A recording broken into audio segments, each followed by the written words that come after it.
All right, we are live. Welcome to the Spinnin Backfist MMA show for Wednesday, February 26th. We have some fights to recap, some fights to talk about, some news to talk about. It is Robbie Fox, Jack Mack, and Big Ev, as always. I don't know where we want to start today. Do we want to start with last week's fights? Do we want to talk about some of the news that's happened since the last show? Let's start with the news. Why not? Yeah. It's always we had a decent card at UFC Seattle. At least there's a lot of finishes. We almost had all finishes. Prelims were amazing. And then the main card kind of trailed off. And I think with Cejudo, everything's been said that needs to be said about that eye poke. Did you see he just posted a phone call with Jason Herzog?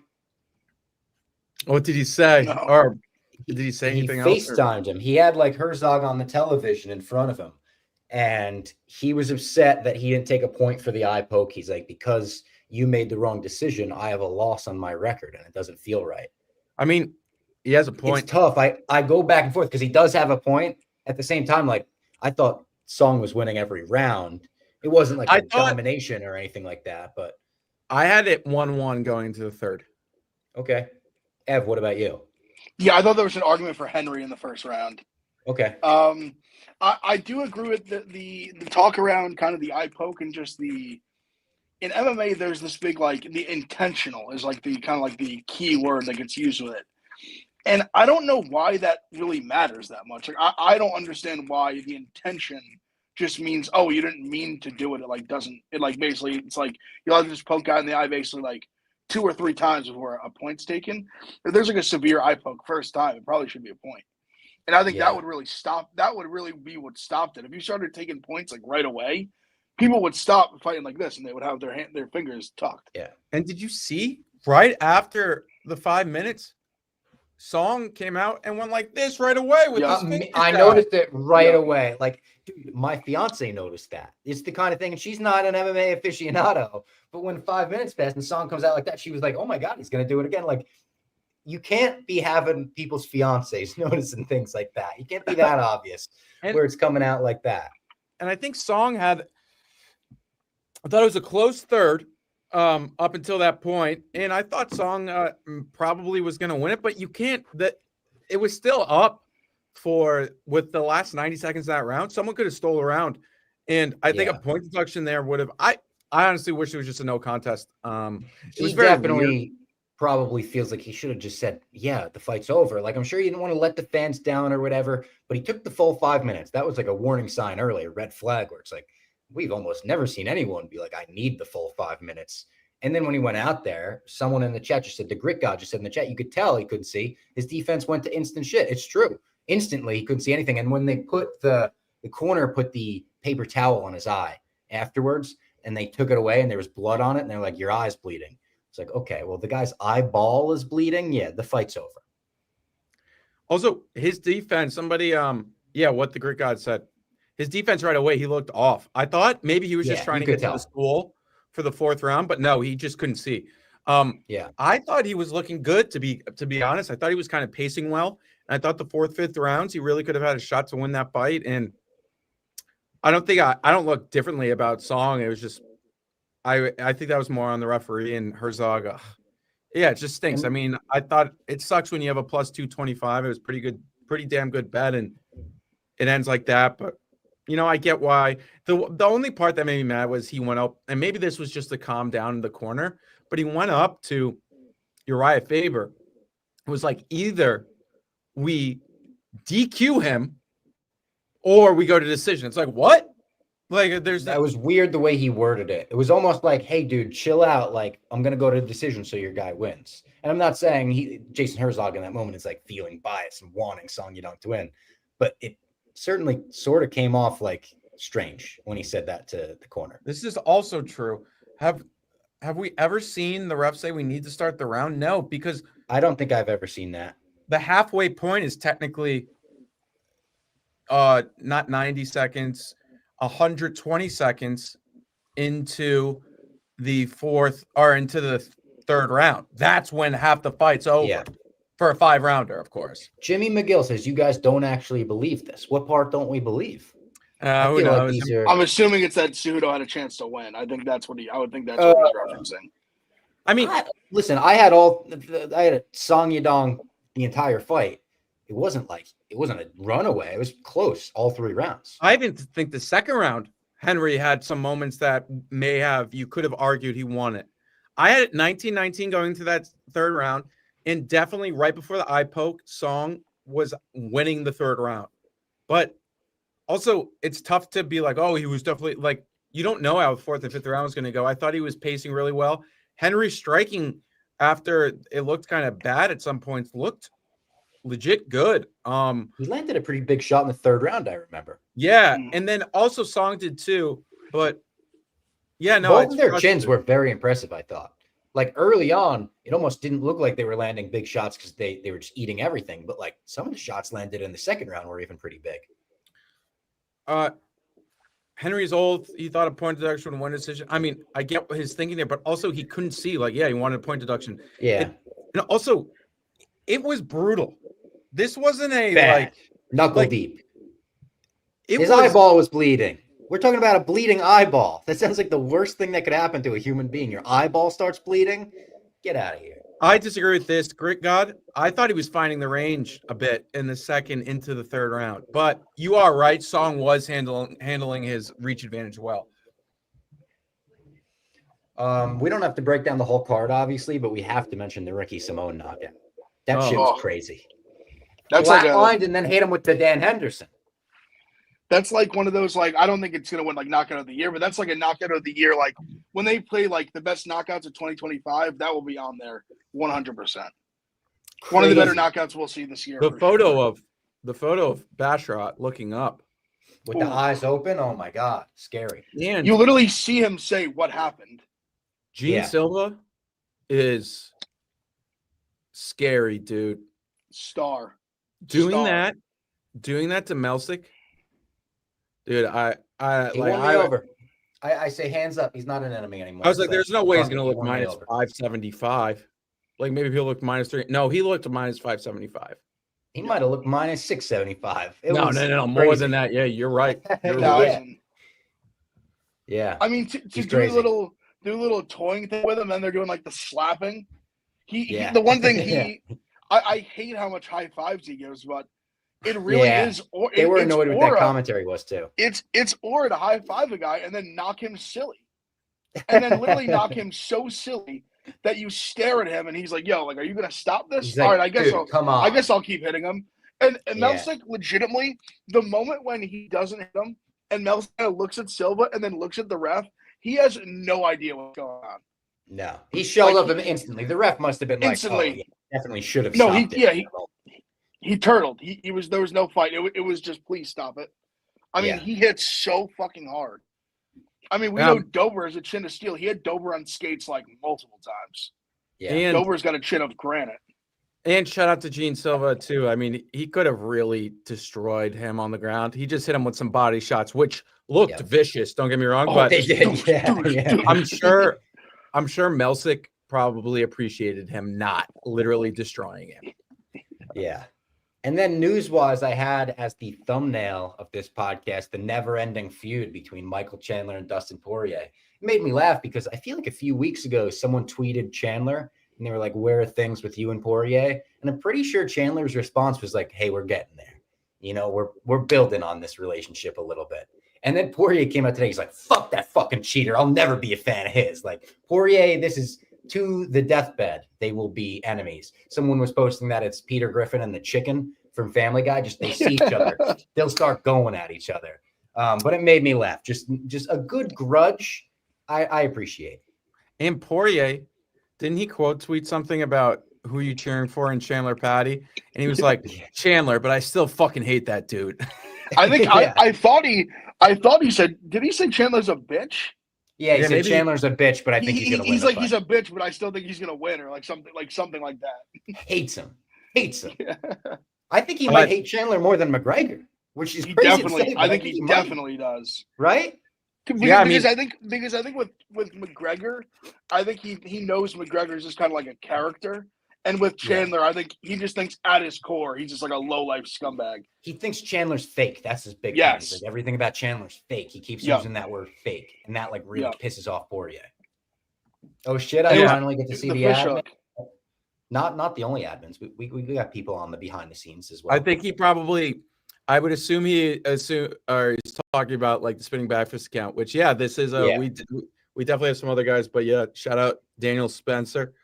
But he's a little more street, so you don't like the jock guy. They'll never be. Yeah, I mean, that's true, and I think that's also like kind of a good take. Yeah, but it's a never-ending feud. Chandler and Patty don't seem like they got any beef. By the way, I saw Chandler posted the video with him in the wig, and Patty commented was like, "Haha, this is hysterical. See you soon, Mike."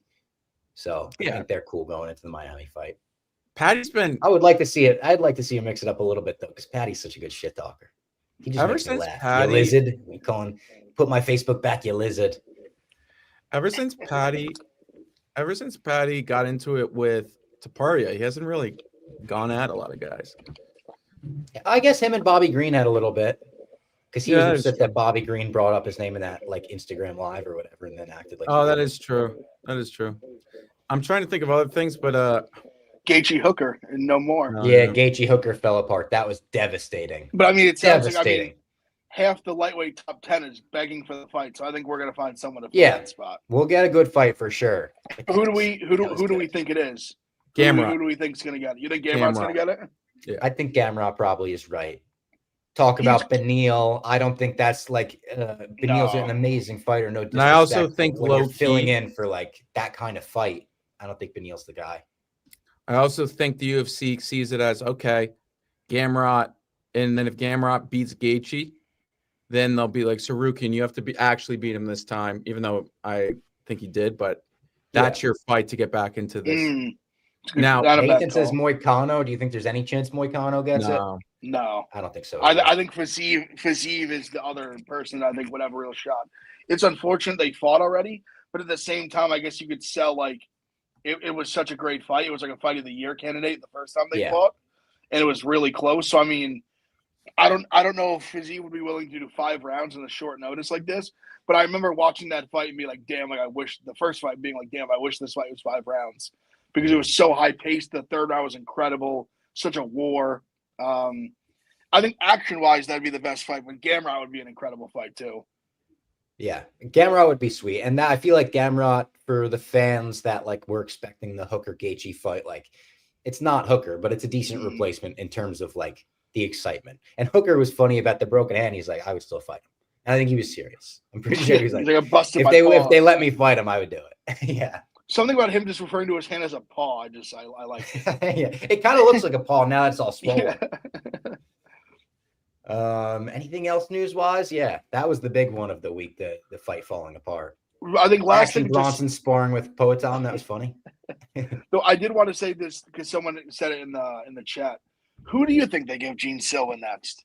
Like, are we talking ranked next? Like, you think he's getting that high up? Yeah. What do we think? I do think ranked. So too. I kind of think so too. He's 4-0 with 4 finishes. I mean, let's pull up the rankings. Let's look at him. Like, who in the back of the top 15 do you think he gets to start? Maybe like so the like 10 through 15. 15 is Ige, 14 Calvin Kattar, 13 Bryce Mitchell. Do they want to just have him? The Mitchell fight, obviously, what he called for it. So the Mitchell fight, really does make a lot of sense. Yeah, I think it might be Mitchell. I think it should be. I think that's Zalal is above fight. Mitchell, and then it's Giga. Zalal against Gene would be crazy, but I don't think.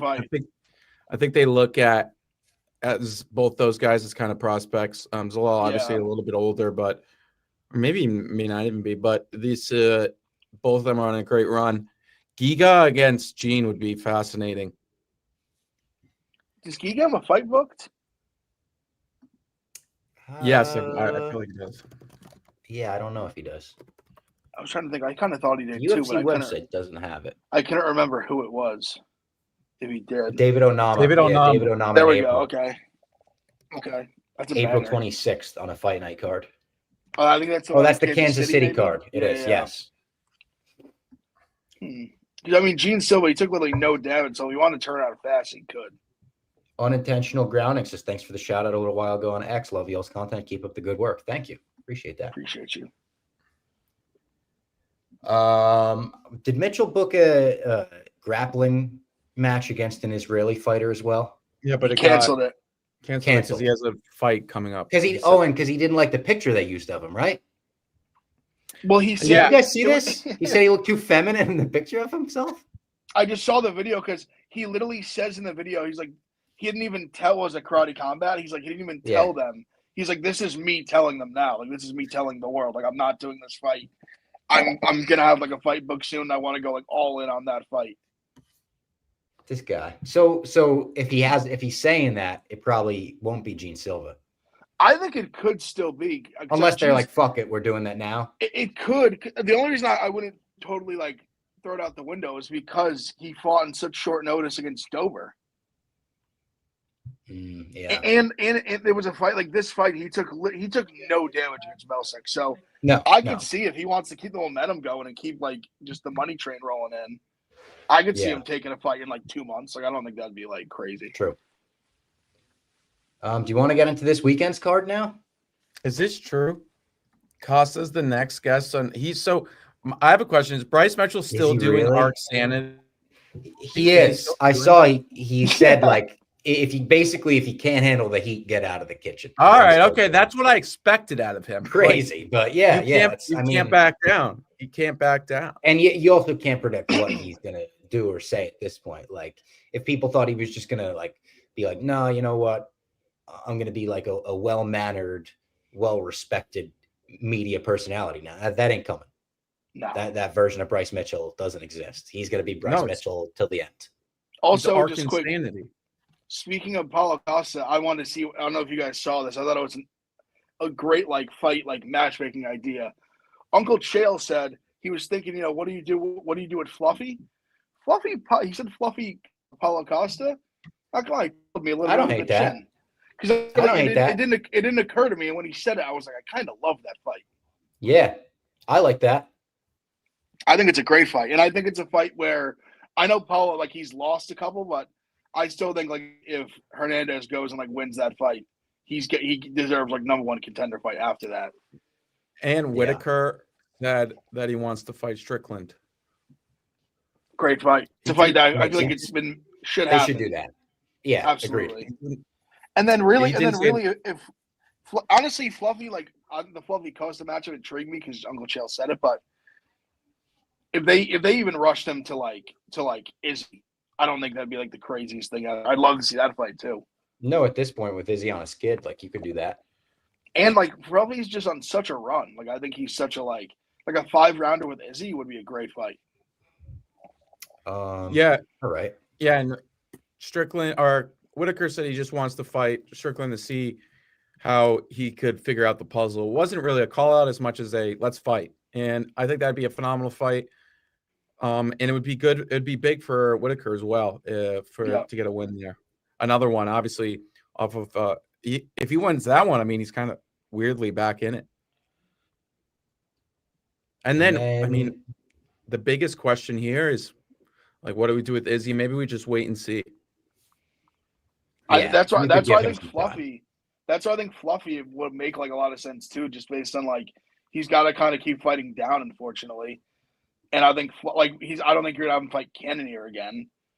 No. So I think I don't think you're gonna have him fight like Brendan Allen. I don't think he's fighting like the Vittori like Delize winner. I don't think you're doing that. How about Brendan Allen with the bleached hair too? Looked like a different guy. I thought maybe like new mythical fighter. I don't think that after the fight. That was such a tough matchup for him. It was just like I don't even know. Yeah. You fight that 100 times. I mean, he did have some moments, but if even honestly, if that was Fluffy, 2 days off of antibiotics, I mean, what's Fluffy do to him? Yeah. Also, Fluffy, if that's 5 rounds, I think like really, really, really takes over. And honestly, if you look at the first round, like Fluffy had great position and kind of went submission and lost the position, ended up on bottom, and kind of learned his lesson, like just keep position, you'll just dominate. I think even like. He was like that move away from it just being like such an easy like 30-27 clean sweep. All right. Do you want to get into this card this weekend? Yep, let's do it. We kick things off with Montana De La Rosa versus Luana Carolina. Minus 142 is Carolina. De La Rosa plus 120. What a matchup this is, fellas. What a big high time level stuff. Chess match this is. Yeah. I don't know. I think Luana probably wins, but I think Montana's been on a flip flop, but like I'm staying away. I kind of like Montana here. Gets the grappling going. I'm not a big Luana fan. Montana's been in there and she has good wrestling. I think this should at least be minus 110. I do too. I like her 5-1 is a rough UFC record.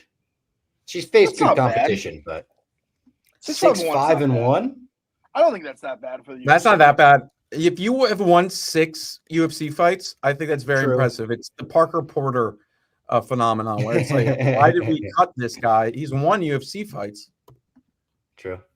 Yeah, I think De La Rosa can get the grappling going. I think she'll get takedowns. I agree. Like plus money for me, it's definitely going to be a play.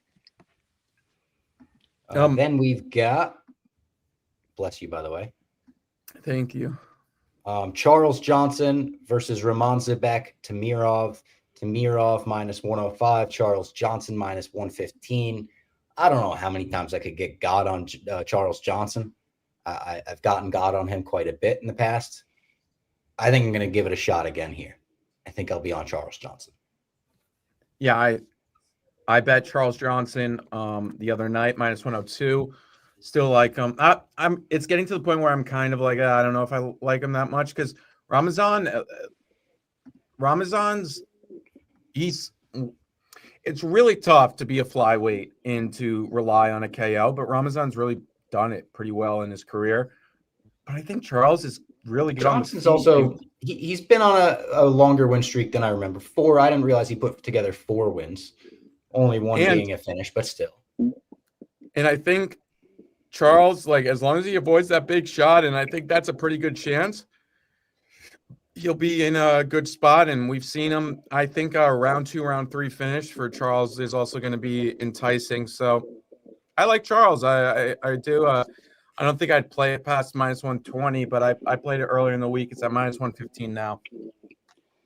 Yeah, I like him too. I think I agree with Jack. As the fight goes on, I think it goes in his favor. I think Johnson round 3 is like an auto play. He's longer. Obviously fought better guys. Maybe even a fight doesn't go the distance. I don't know what the price on that is exactly, but something like that. I think under 2.5 fight doesn't go. Yeah, under 2.5 on it is plus 165. Yeah, I would do like a fight doesn't go. Like, I'm kind of looking at this. It's like if the over 2.5 is minus 215, why is Charles Johnson minus 115? I think Ramazan's win equity is huge on the finish, and he is very good at that. But so I like Charles a lot here. Yeah.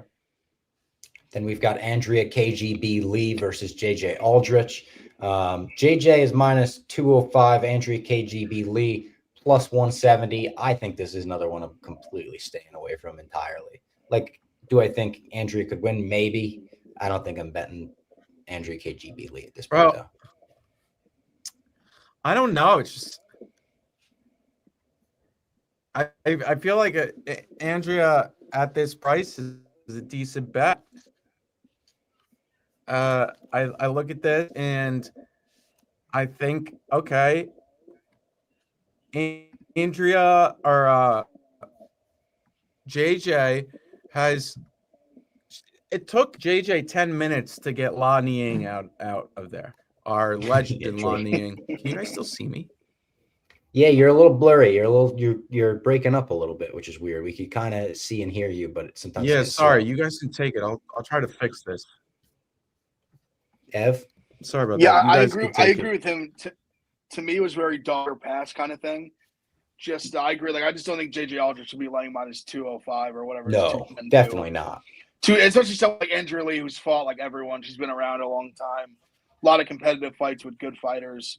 I'll take a stab at it. Andrea Lee, like plus 150 or like better. Like, I feel you'll make worse bets. I feel I'll probably have a play on that. Actually, I definitely 150 or better. I will have a play on Andrea Lee.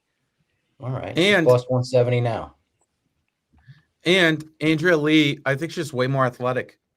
Like, come on, like JJ Aldridge just lost to Veronica Hardy. Come on. No disrespect, but this should be minus 145, or plus 120, plus 125-ish, I think. That could be like an alternate name for our show, by the way. No disrespect. No disrespect. There's a lot of no disrespects that get thrown out on the show. Yeah. Respectfully, by something incredibly disrespectful. Yeah. No disrespect. You shouldn't even have a job. Like stuff like that. You should be cut and you should be flipping burgers. Then we've got Danny Silva versus Lucas Almeida. Lucas Almeida plus 180. Danny Silva minus 218. When's the last time we saw Danny Silva? He fought. He fought like Josh Kulabau. He fought Kulabau on a crazy decision all the way in March. Yeah, and someone missed weight in that fight too. It was a really bad decision. Silva missed weight. And before that, it was against Angel Pacheco. That was on Contender. I'm pretty sure. Yeah, it was. Oh. So he's only had one UFC fight. This is Almeida's interesting. Fascinating. Yeah, and at plus 180, he intrigues me here. Almeida's very like just he'll fight for your money, but he also might die. Yeah, like I remember like Andre Thiele knocked him out bad. Yeah, like I remember his fight with Trezano. Like Trezano had him like dead, and somehow just didn't finish him, and then he ended up knocking out Trezano. This is a fight doesn't go. I like a lot. I'm sure it's juiced, but. Almeida's a very live by the sword, die by the sword guy. I think that's kind of all he knows. Even just watching all his fights, he just fights like that. The under is minus 130, 2.5 rounds. Yeah, I would. Crazy. I would play that. Yeah. I think if you're gonna play Almeida, it's almost worth like Almeida like KO. Like I really think his equity is very tied to like a knockout. Yeah. Jack. Yeah, I think Silva will just be more athletic than him, faster, hit harder.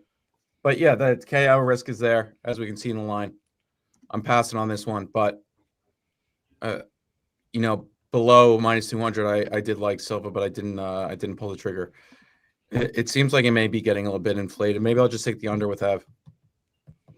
And then what is up next? Oh, it's the Castaneda fight, right? John Castaneda versus Silva de Andrade. Silva de Andrade is plus 235. John Castaneda minus 290.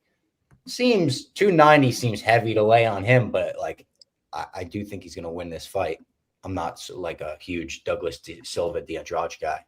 I mean, Douglas Silva de Andrade, he's 39. He's getting up Lost there. To Miles Johns in this last fight. I think he's I'm not the biggest fan of him, and I think Castaneda just rolls here. I think he plays with him on the feet, and he really shows that he's better than him. And not to play MMA math, but Castaneda beat Miles Johns back in, when was that? 2022, and I think he can get a finish here. I bet him minus 260 earlier in the week. I like him anything under minus 300. Yeah, I agree. This Andrade is too old. Castaneda can style on him. I agree. Finish too.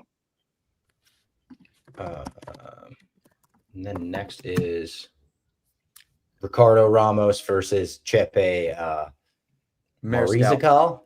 Mariscal. Mariscal minus 455. Ricardo Ramos plus 350. Is there any bet you could even take on that? The under is minus 140. Do you like that under 2.5 minus 140? I mean, Chepe has been fascinating as a UFC fighter, but like minus 455 that's a big ass crazy. Minus 455. He might be the oh no, I was gonna say he might be the heaviest favorite on the card, but there's a heavier one in the next fight.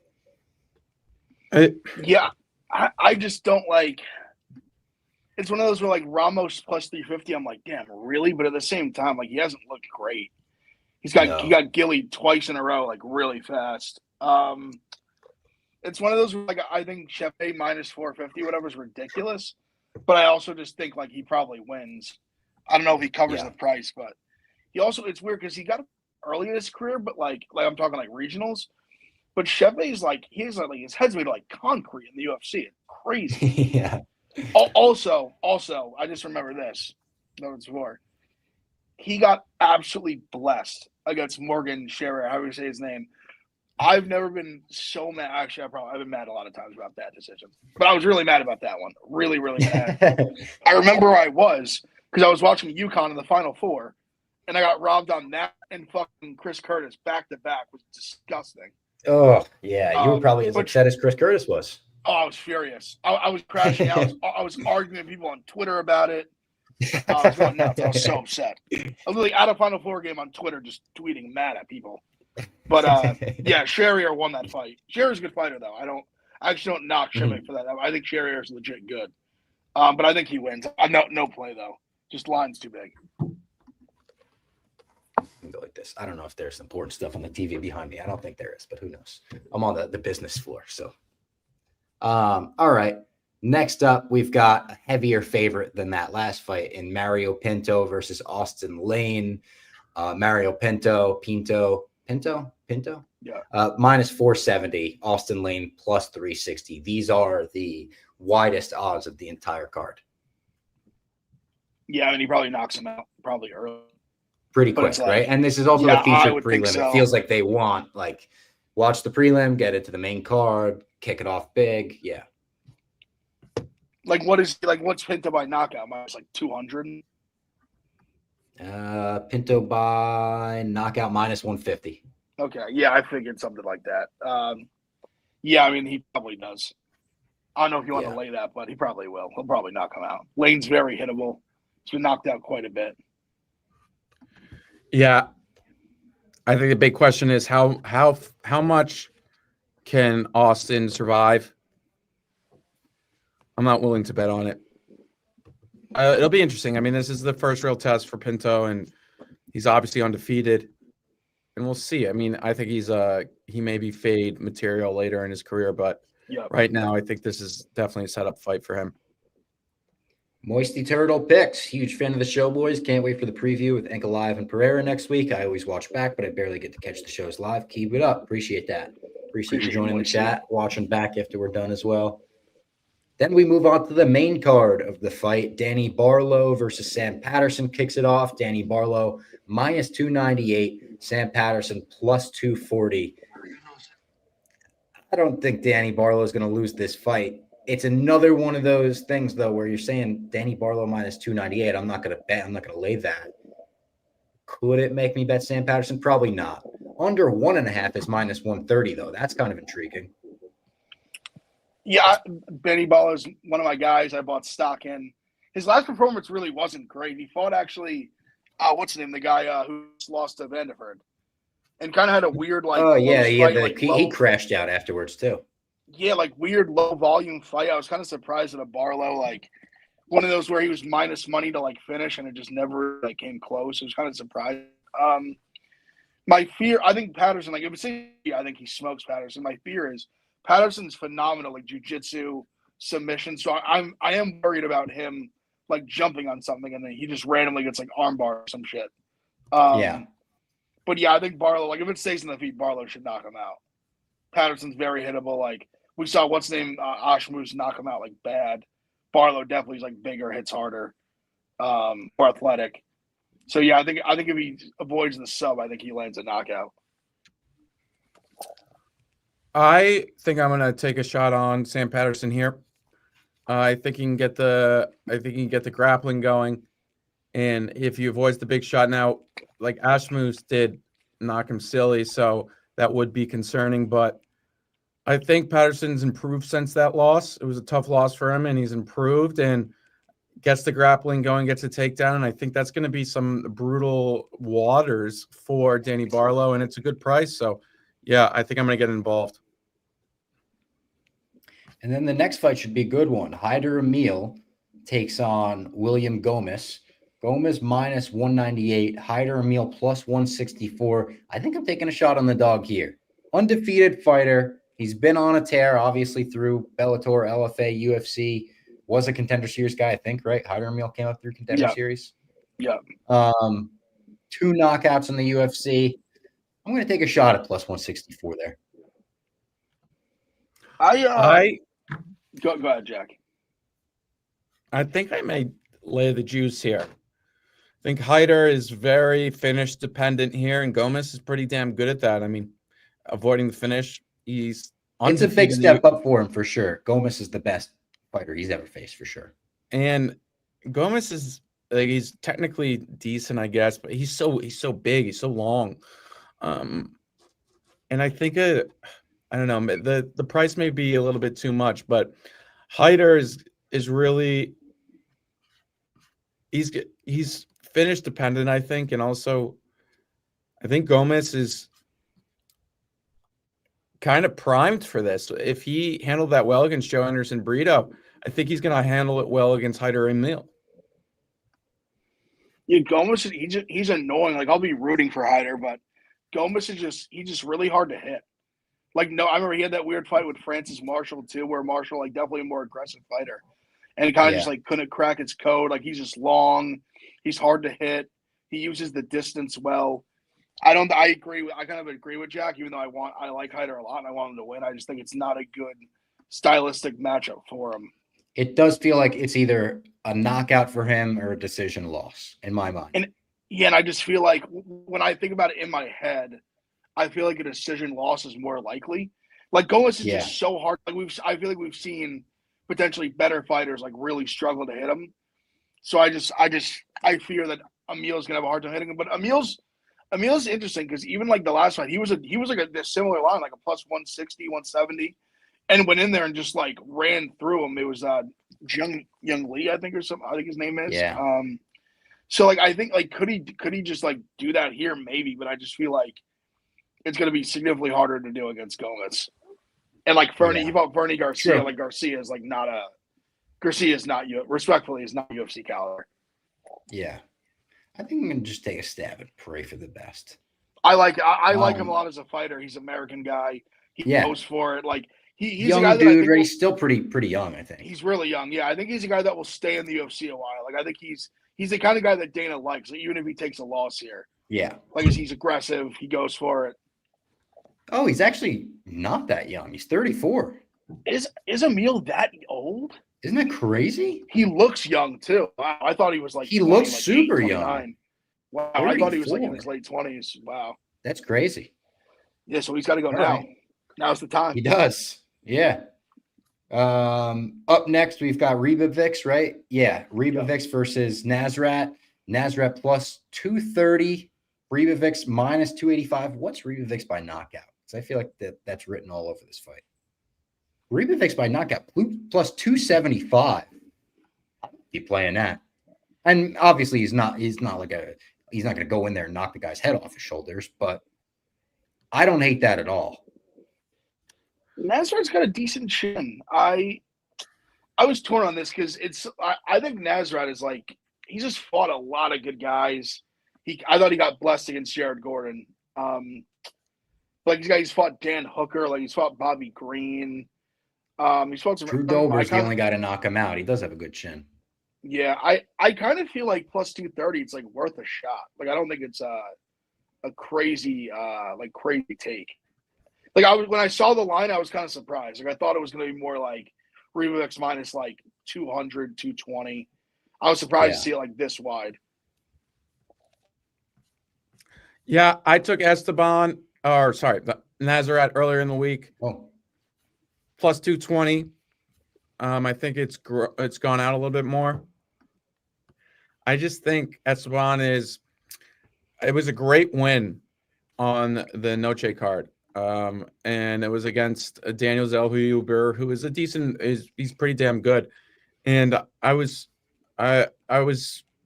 impressed with that, but I think people are giving him a bit too much credit. Nasrat's been in there with the likes of Dan Hooker, King Green, even Jamie Malarkey. There's guys that he's kind of been on a decent run here. Nasrat has, beating Jared Gordon, even though I thought Jared probably won that. Jamie Malarkey win, Landon Quinones win, John McDessie win. I think he's on a good little run. I think this should not be above plus 200 for him. So, yeah, I've taken plus 200. Not plus 220, and I would take him anywhere above that. Yeah. And then, yeah, I think he avoids the knockout and looks good in there. Kind of a weird co-main event on this card. No disrespect. Julian Marquez versus Cody Brundage. Cody Brundage plus 120. Julian Marquez minus 142. No disrespect. I kind of feel like you lose 3 fights in a row like Julian Marquez did. I can't bet you minus 142. I think I have to take the dog at Cody Brundage and see what happens here. Julian Marquez does not look great. No. He fought decent guys, though. Yeah. Yep. Julian Marquez hasn't won a fight since 2021 against Sam Alvey.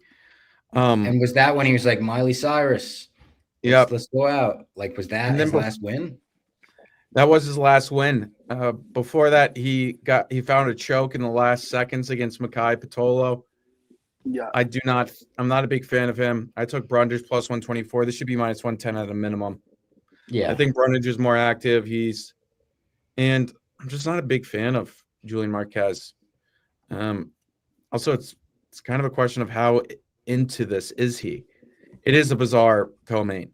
It's just, I don't even know. It's a bizarre co-main because I also think they're potentially fighting for their jobs. Yeah.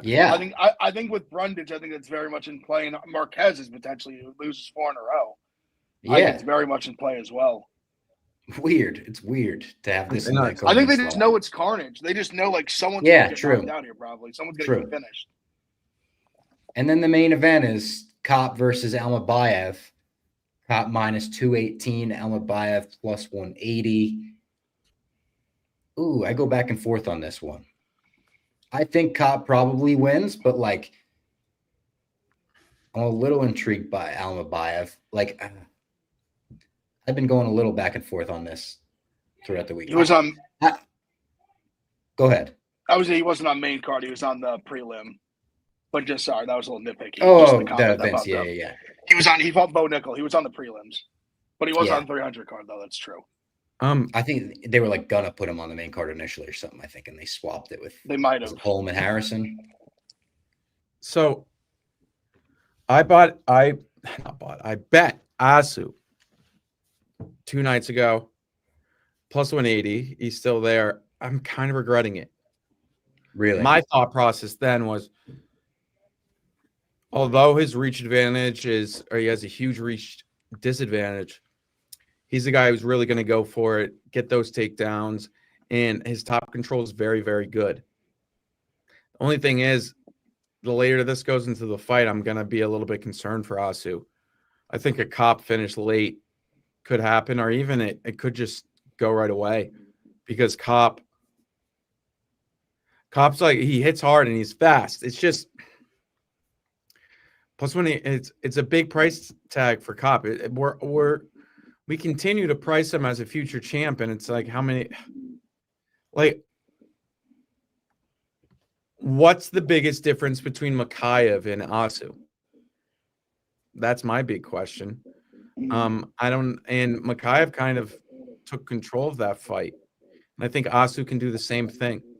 So, but then I keep going back and forth with thinking about buying out and just taking a little bit of a loss, or just cheering for one side for a small wager, because Kopp's just speed maybe on Asu's. And also Asu was in a really tough position against Nicolau to our last fight. Nicolau almost finished him. So, but yeah, I look at this fight and think, okay, look at what Mikhail did to Kopp. Why can't Asu do a very similar thing? It's a 5-round fight, but plus 180, you're not paying. There's no juice you're paying. It's a pretty good price.